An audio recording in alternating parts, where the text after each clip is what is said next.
Third phase of Moon. Welcome back to Third Phase of Moon. My name's Blake Cousins, and we're speaking with Richard Dolan, leading historian in regards to UFOs and related phenomenon. He is the author of UFOs and the National Security State. Richard Dolan has a fresh overview of UFOs and related phenomenon, and he has insight about the future and the past. Thanks, Richard Dolan, for joining us right here at Third Phase of Moon. Thanks, Blake. Appreciate being on the show. All right, Richard, you wrote the book, UFOs and the National Security State, and you did investigations from 1947 to 1991 in regards to national security. What is the biggest secret in regards to national security and the U.S. that you could share with our viewers right now? Well, yeah, actually my books cover from 1941, believe it or not, to 1991, and there will be a third volume that will take it from the early 90s to today. But in terms of like the top incidents dealing with national security, I think we have to go right to the immediate post-World War II era, where you could really see the military community getting very worked up over this. And that means 1947. And that probably means Roswell. You know, it's funny, even to this day, a lot of researchers will still argue over Roswell. Was it an actual crash of a UFO or not? I happen to think that it was. And I think that the Roswell event really was a very key moment in how the U.S. government tried to handle UFO secrecy. Because at this point, this is where we know pretty much for sure that they've come into their possession alien technology. Not just, in other words, knowledge that there's these other guys flying around in these flying saucers, but actually we got one of them and we got their stuff. And that takes the cover-up to a completely different level, because you don't want to share technology with the rest of the world. You don't want to share it with the Soviet Union. So you have to keep it ultra, ultra, ultra secret. So the cover-up goes very deep at that point. So I would say Roswell is a very key moment. I would also say that a little known year in all of this is 1950. 1950, there just happened to be a huge number of military encounters with UFOs. It seems to me, looking back on that whole period, that it got a lot of very high-level attention. You have U.S. Air Force, you have FBI, you have all the other military branches getting very worked up over airspace violations. You've got these exotic objects, they don't look normal, they don't act normally, and they're hanging out over sensitive installations, Los Alamos, other nuclear facilities as well. Anyone who's got any sense of responsibility is going to want to know, what are these things? What the hell is flying over our airspace? Another year would be 1952, even a bigger year than 1950. There were moments in the 1960s as well where this became a very, very big moment. 1966, long after the Air Force thought they'd put this whole matter to sleep as far as the public was concerned, UFOs come back. They're being discussed in the floor of Congress. Gerald Ford, member of Congress, says, I'm not satisfied with the answers the Air Force is giving us. And this became a very, very big thing. And it ended up as a big crescendo by the end of the 60s. The Air Force, masterstroke by the Air Force. They hired the University of Colorado to basically debunk UFOs scientifically. So there are all of these turning points in the history, and they didn't stop. I mean, there are moments that have continued right on through the rest of the 20th century into our own era. I feel like I'd be boring you guys to death if I just gave a litany. We had the Freedom of Information Act era in the 70s. You know, just when you thought UFOs were going to go away after the closing of Project Blue Book, Freedom of Information Act, researchers shake the tree, they get documents coming out of the government thinking, oh wow, there really was a cover-up after all. And on it goes. It's a fascinating history. Richard, you've been quoted as 5 minutes to midnight, disclosure will happen. Do you have any idea when disclosure will be revealed? Yeah, I'm not really sure if that's my quote. I think that might be my friend and colleague Stephen Bassett. However, it's something I suppose I might have said in a certain mood. I've often felt disclosure is a paradox. Disclosure is impossible. Disclosure is inevitable. It's really both. I've always said this. It's impossible because those people who have the secret have no incentive ever for giving it up, not as I can see. But it's inevitable because, frankly, they're not the only game in town. They're not the only factor of the equation. There's us, our society. We're changing at such a radical rate, so rapidly.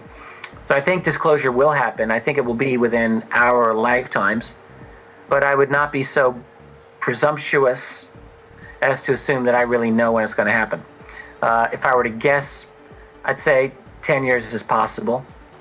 I mean, hell, tomorrow is possible, though I think unlikely. The reason I think it's going to happen is very simple. This isn't 1990, it's not 1980 anymore. We're in a completely different era. We can communicate with each other globally in ways that just were not ever conceivable in the past. I mean, I'm talking to you on perfect video on Skype. Even 5 years ago, well, it was, a little more than 5 years ago, that was really not easy to do. Hasn't been that long. So basically everyone today can communicate with everyone. And what I think is going to happen is either some mass sighting that is multiply recorded on lots of good mobile devices, and we're seeing this more and more. It actually is happening. One of these is going to be a breakthrough case, I think. Or something like a WikiLeaks phenomenon will occur. That is, a leak will be wrenched out of some government archive. WikiLeaks didn't exist 10 years ago either, because it couldn't exist 10 years ago. We didn't have the global infrastructure. Well, now we do. So I think, we're really on the cusp of something unexpected happening that's going to force this secret open. I don't believe it's going to happen through any kind of plan by any kind of government, certainly not the United States, which has done nothing but lie on this and so many other things for an entire lifetime. But it'll happen because it's forced down.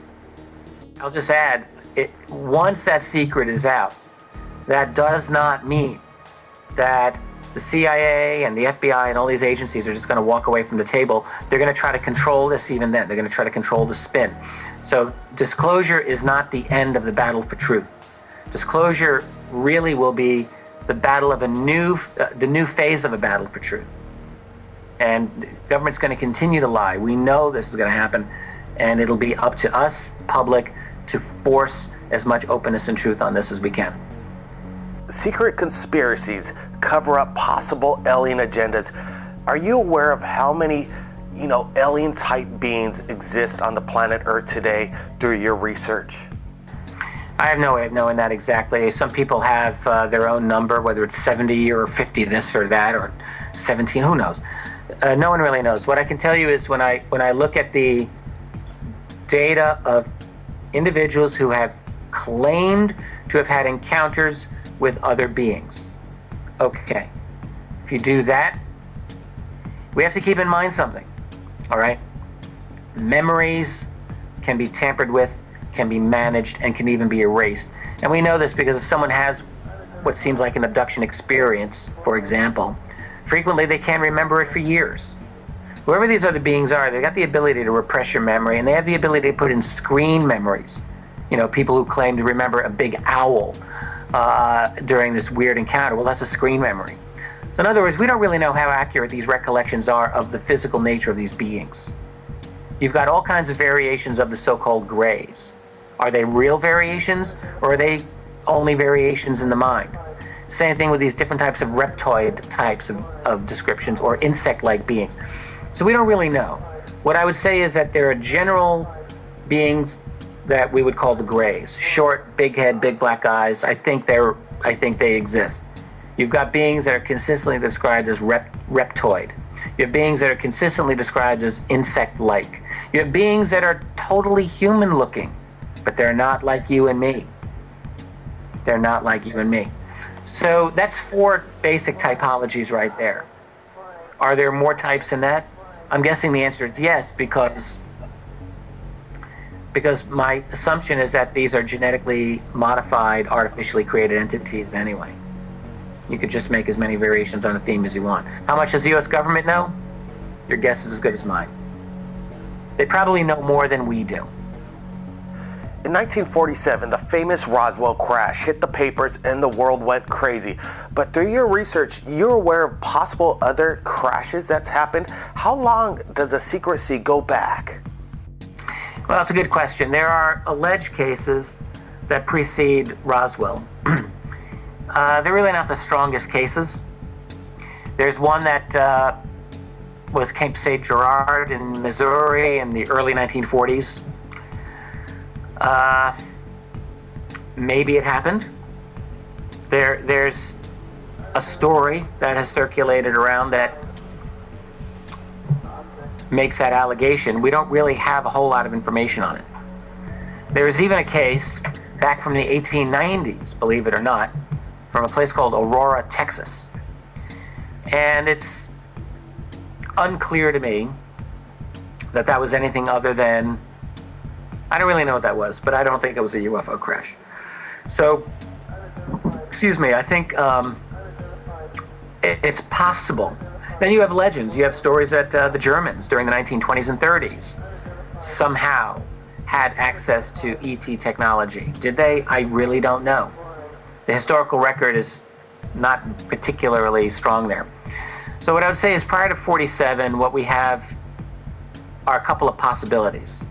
I don't really feel confident in saying that we have anything that we can be sure was a UFO crash. With over 52 million views right here in Third Phase of Moon and approaching 70,000 subscribers, it seems our audience is ready for disclosure. But do you think on a mass scale it will be good for planet as a whole? Since this whole thing started years ago, I think the government's policy, if we say the government loosely, you know, does that mean the president's in charge of all this? Who really knows?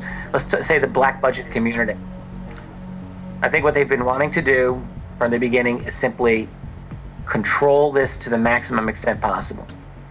That is, you prevent the larger society from really discussing it, because I'm sure their attitude is that we really cannot truly handle this. Maybe they're right. Maybe they're wrong. They're going to lie as long as possible, and then after the lie is exposed, they're going to continue to lie. They're never going to stop lying. And I think the reason is there's too much to lose on this. I mean, look, we don't really have a government. What we have are a bunch of guys, and it's always been like this. They're hired by big money to stand up there and shake the hands and kiss the babies and do all the stupid things they're supposed to do, but they're not really running the government. Never have.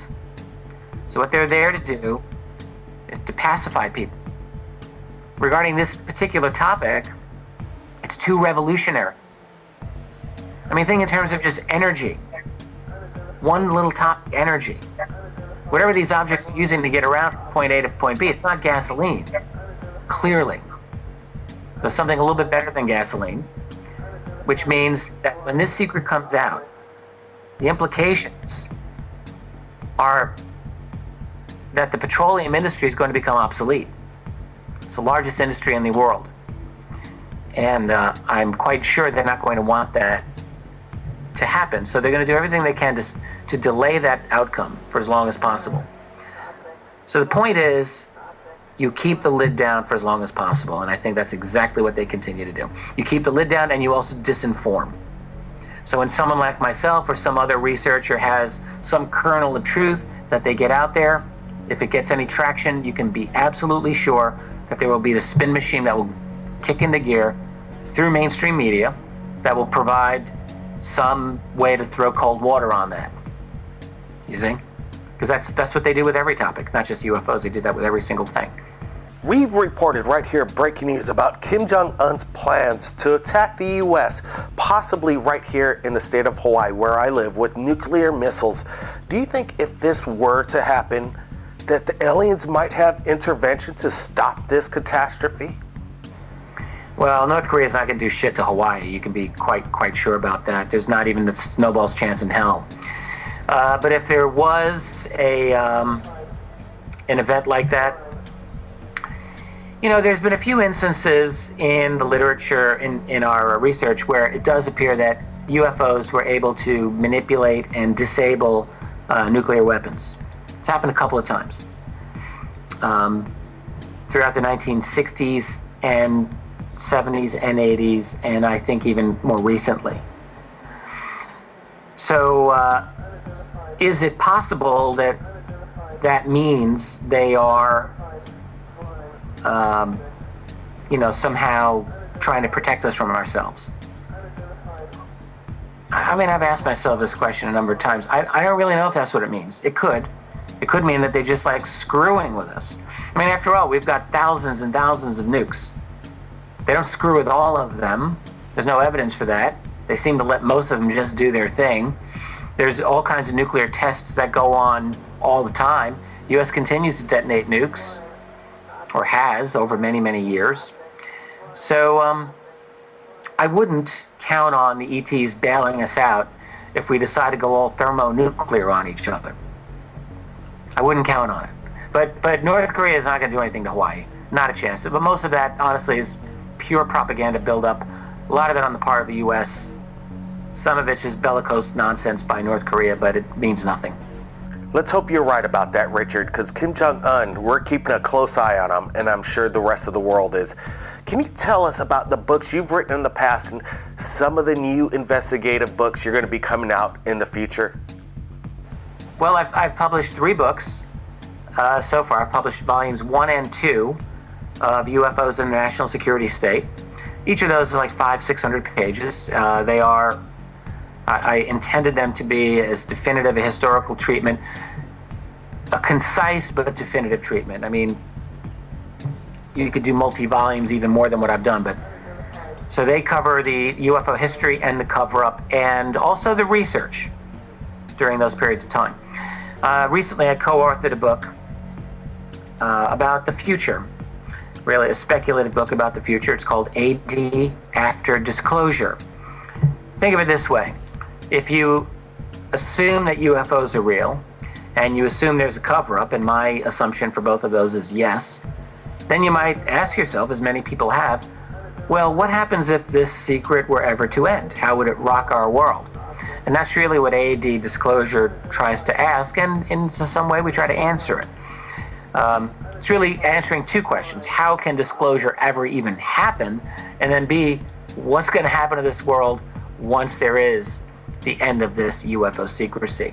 Our conclusion was simply, it will be the most radical transformation probably of our civilization that we can imagine.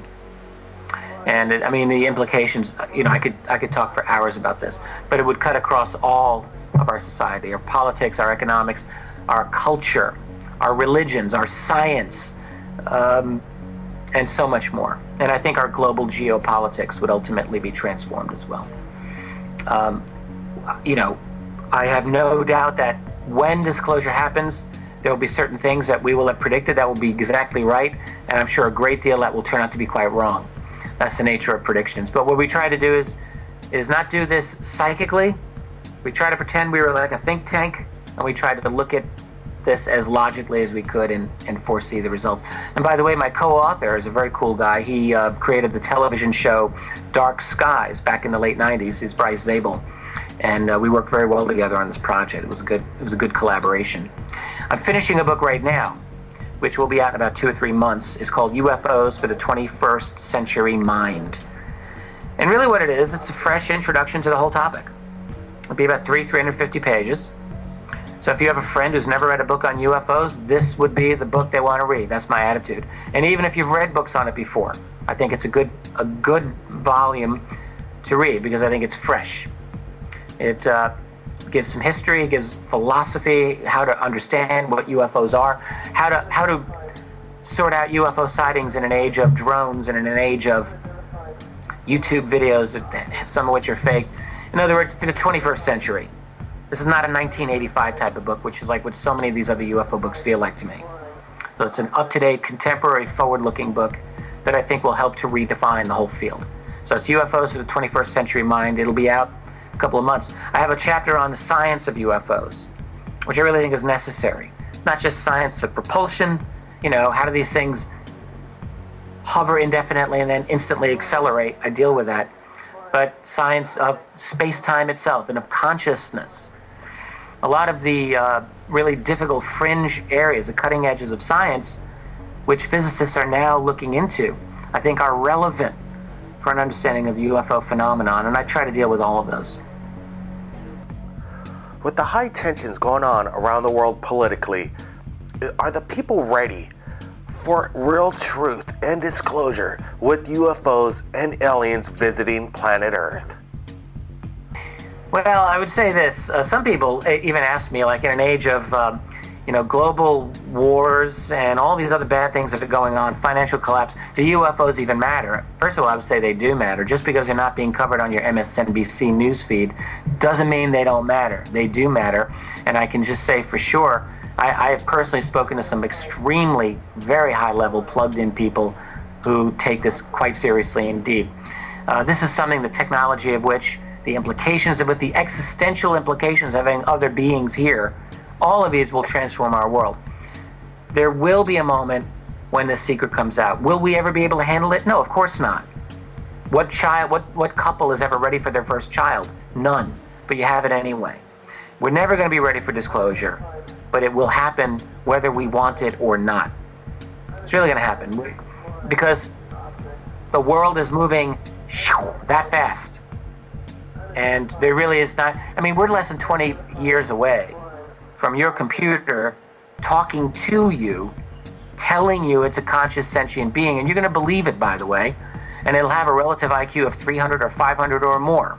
It'll have what one writer called a godlike level of intelligence.